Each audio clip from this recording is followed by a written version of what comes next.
Hello everybody, my name is Sid. Welcome back to my channel. Today, as you can tell by the title of the video, I'm going to be going through my July books that I read. It's called a July wrap-up. I don't know how to word that. It's like, we're going to be wrapping up the books I read in July. I'm going to be recap. It's a recap. Oh gosh, I don't know why I couldn't figure that out. Most of my readings can be attributed to the don't want to trigger anybody. I read 4 books during that time of my life, and before that I had read 3 books. I don't have much to say. I always try to make an intro, but I don't have much to say. I just like to jump into it. I just like to get it going. So let's get it going. Let's get it popping. Love, love, love, love by love. So the first 3 books I read in July were The Endless Steppe by Esther Hautzig, Dead End in Norvelt by Jack Gantos, and the sequel to this book, From Norvelt to Nowhere, also by Jack Gantos. I don't have that book because I got it at the library, but yeah, those are the first 3 books, and I decided to lump these together first to tell you that I didn't really choose these books. So what my library was doing, it was closed during quarantine, and you can't browse, you can't window shop, you can't look at anything. You have to either go on the website, find what book you want, and then put a hold on it if it's even available, or you go up to the desk and they have these brown paper bags with about 3 books in them. You tell them what genre you're into. So I told them I like reading young adult books because I'm a young adult myself, and they gave me a brown paper bag and it had 3 books in it. So it had The Endless Steppe, Dead End in Norvelt, and then a 3rd book that I didn't end up liking a lot, so I just stopped reading it and returned it to them. But I really liked the first 2 books they gave me so much that I read the sequel to the 2nd book. So yeah, that was a fun little experience to read books that I normally probably wouldn't pick up myself. So the first one, The Endless Steppe by Esther Hautzig.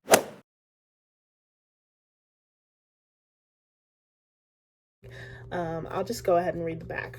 In the bitter desolation of Siberia, Esther and her family fight to stay alive. It is June 1941. The Rudiman family has been arrested by the Russians. They are capitalist enemies of the people. Those are in quotation marks. Forced from their home and friends in Vilna, Poland, they are herded into crowded cattle cars. Their destination, the endless steppe of Siberia. For 5 years, Esther and her family live in exile, weeding potato fields, and working in the mines, struggling for enough food and clothing to stay alive. Only the strength of family sustains them and gives them hope for the future. So this is actually her life, the author's experience in exile in 1941 in Siberia. And when I was reading it, there were moments where I was because with any thing set in this time, you're worried that the main character is going to get hurt somehow, is going to pass away, and I was oh my gosh, don't die. And then I was she wrote the book, Sydney. These 5 years she was in exile, she did not pass away, which is great. I actually really enjoyed it. Just looking at it, I probably wouldn't pick this up. It was written in, I want to say 1968. It was written in 1968. So it chronicles her time in exile, and it's a really sweet telling. So if you like The Diary of Anne Frank, if you've ever read that, I didn't, but now I want to because of this book. It kind of has that type of feel. It kind of is it's seeing the world through a child's eyes. It was also heartbreaking at times. There are tons of characters that I came to love, and I really became attached to this book, and I liked it a lot. So yeah, that's the first book. I recommend you go pick that up. Let's move on.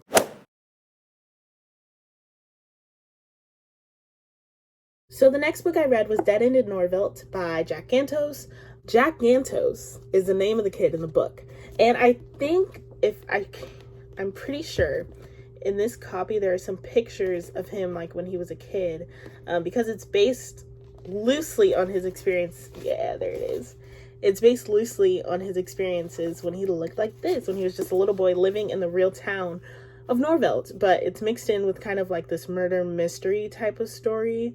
I say it's best to kind of just go into this not knowing too much, so I'm not going to read the back, but Yeah, I definitely recommend you pick it up. I'd recommend this if you've read Diary of a Wimpy Kid or anything like that. It's definitely a little more mature than that, in the sense that it's not written so much like Diary of a Wimpy Kid. Diary of a Wimpy Kid is written like regular sentences, like it's a diary. But this is like an extremely detailed, like just amazing account of his little adventures and like this big story that ties it all together. The characters are insane and zany, and I really liked it. I actually read it pretty quickly. Now, the next book I read was From Norvelt to Nowhere, which is the sequel to this book. I did not like that book.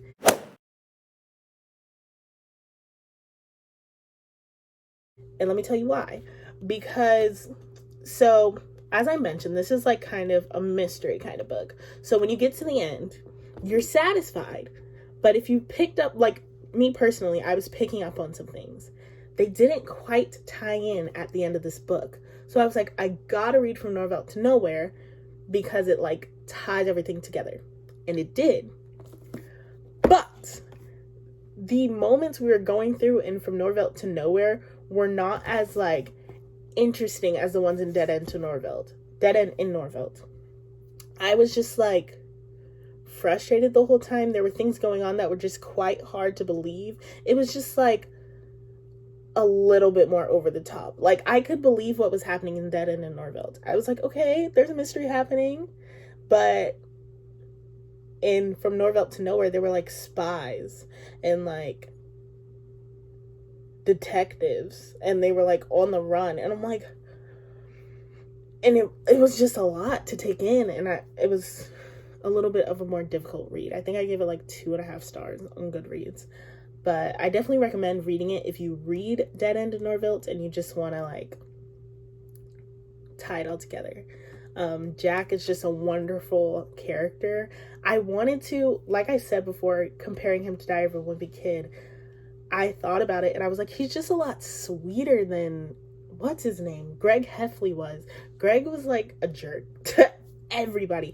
He's kind of like a Rowley. He's a lot more like a Rowley. Ooh-wee, mama! So the last 4 books I read in July were a part of the reading rush. And those were like the last 4 books I read. I was done. So the first book I read was A Raisin in the Sun by Lorraine Hansberry.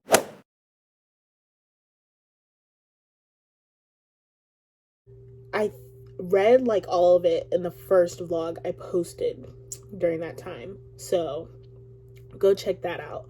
I will say, don't watch the movie before you do it, like right before you do it, because that was one of the challenges. And I did that, and it was mind-numbing. It was, because when I read a play, I like to cast the characters in my head. I like to imagine the set a different way. But the movie kept coming back into my head, and which is great because the movie was good, but it was like I wasn't having as much fun reading it, and I wasn't interpreting things as well as I should have. But I recommend getting a book. I recommend getting A Raisin in the Sun with like a foreword or something like that, something to kind of prep you before you read it, because there are a lot of things I would have missed if I didn't read like the notes in a foreword. So do that.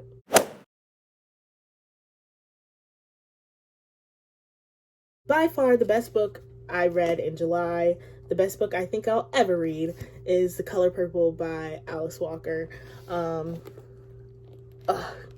So I was reading it, and I highly recommend this. If you ever thought about reading The Color Purple, read The Color Purple. Read it, watch it, listen to the musical, do whatever you need to do, because it is truly just a touching story. If you don't know anything about The Color Purple, it's basically about Celie. It mostly follows her.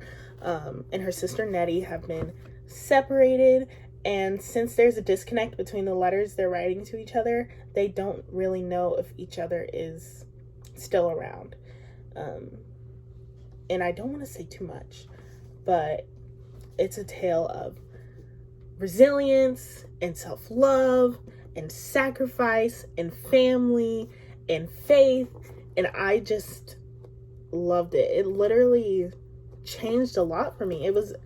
It's a great perspective to read. I don't think I've ever read a book from a perspective like this, so it was definitely so interesting and just a beautiful piece of work. Like, I can't say enough good things about it. I gave it 5 stars on Goodreads. Like, this is a great book. This is an essential piece of literature and everybody should read it.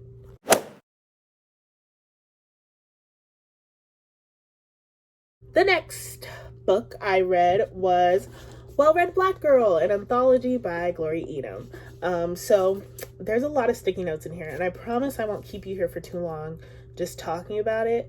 But I'll start off by saying Well-Read Black Girl is basically about finding your story, discovering yourselves, and all of these Black women have come together to talk about the time that they first saw themselves in literature. This is just a collection of like Black authors and Black actresses, just Black women who enjoy reading, talking about the first time they really experienced having someone like them at the forefront of literature.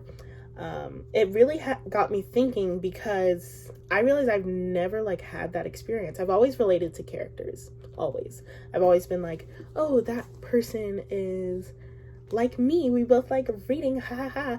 But I've never had that aha moment of like, this person looks like me, she's experiencing the same things as me, we see each other, you know.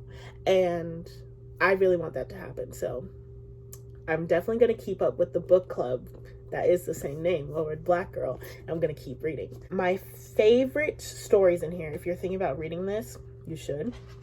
My favorite stories in here were by Renee Watson.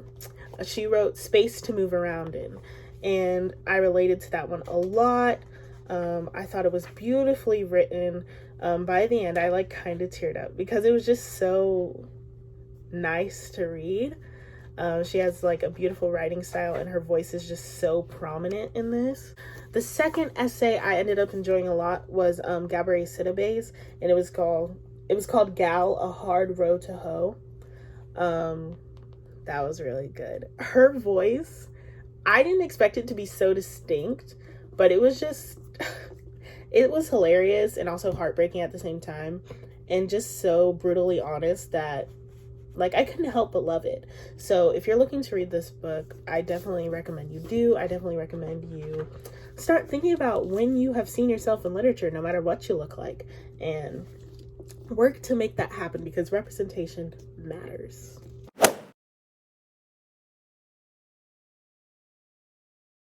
And the last book I read in July is Let's Tell This Story Properly by Jennifer Makumbi. So Let's Tell This Story Properly was a collection of short stories. I've never read like a collection of short stories before, but Let's Tell This Story Properly was a lot different than I had expected it to be. There were certain stories that I feel like missed the mark for me just because I wasn't understanding or I couldn't really keep up, but there were other ones that I thought were really great. The majority of them were really great. So Let's Tell This Story Properly is about Ugandans in Britain in the first part, and then the second part is about Britons in Uganda. So yeah, that was interesting to read. Something I had trouble with was keeping up with the characters. There are a lot of characters in this book. So by the end, I feel like something was supposed to tie together. Throughout the whole story, I feel like something was supposed to tie together for me. I feel like characters were supposed to like meet up or something, and it just wasn't clicking for me because I couldn't keep up with who each character was in relation to the other stories, you know? So that was a bit frustrating. I recommend, if you do read this book, to take your time, not do it during a time where you're supposed to be reading really fast, because yeah, I couldn't keep up that well. But overall, I did enjoy the story, and I recommend you do check it out. And I also recommend you check out her other books. I think there's a story called Kintu, which is acclaimed for her, that I should be checking out very soon, because I really want to read that, because I did enjoy her writing style so much. And yeah, that's Let's Tell This Story Properly by Jennifer Makumbi. And those are all the books I read in July. Hopefully I'll read a little bit more in August, get some more variety going on. If you have any questions about any of the books I read, or you just want me to clarify a few things, please do not hesitate to leave a comment. If you want, I wrote reviews on each of these books on my Goodreads, which is in the link in my description box down below. So check that out along with all of my other social medias. We can talk, we can kiki, we can have a good time, you know. And that's it. That's my July 2020 wrap up. It was good. It was great. And I'll see you in the next one.